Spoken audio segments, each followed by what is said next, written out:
This is Sanjit Malik and I welcome you to my YouTube channel English by Sanjit Sir. In this English session, we will discuss the difference between infinitive and gerund. Infinitive and gerund both function as a noun. We have to understand what infinitive is and what a gerund is.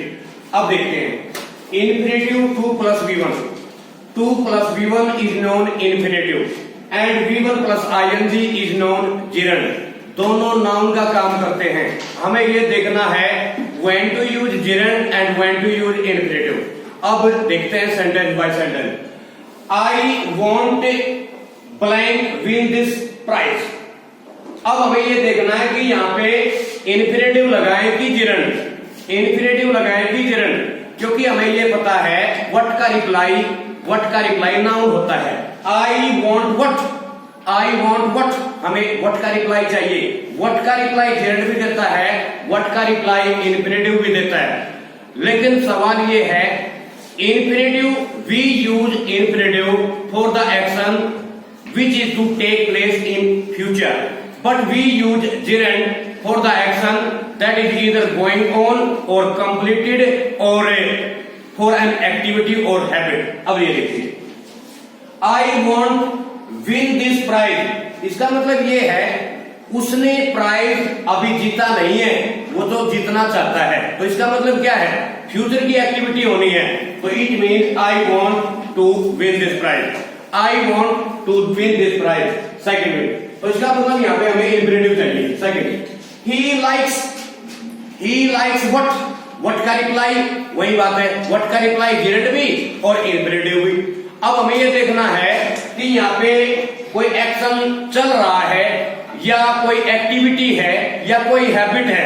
अगर कोई action चल रहा है, continuity में है या complete हो गया है या कोई हैबिट है या एक्टिविटी, उसके लिए तो gerund.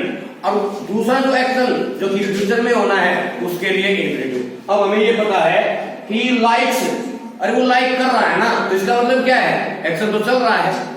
ही लाइक्स वो पसंद करता है, इसका मतलब एक्शन तो कंटिन्यूटी में है. तो इसका मतलब ये है ही likes what, he likes dancing. और वैसे देखा भी जाए डांसिंग एक एक्टिविटी भी है, एक हैबिट भी है. तो हमें यहाँ पे gerund चाहिए. हमें यहाँ पे क्या चाहिए, gerund.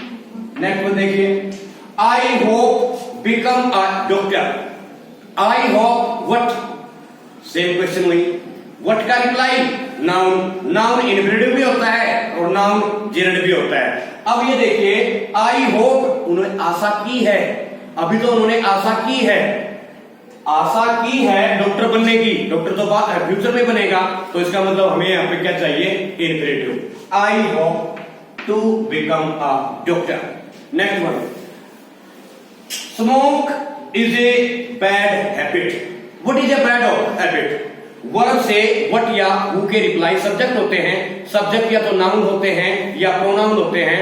Pronoun have nothing to do with non finite verb. तो इसका मतलब हमें क्या चाहिए, यहाँ पे नाउन चाहिए. लेकिन ये तो वर्ब है.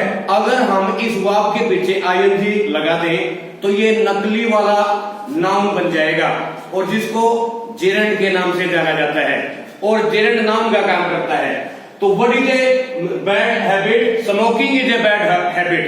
और वैसे हैबिट भी है एक्टिविटी के लिए, हैबिट के लिए या कोई एक्शन चल रहा है उसके लिए हम gerund यूज करते हैं. तो हम यहाँ पे हमें यूज किया स्मोकिंग.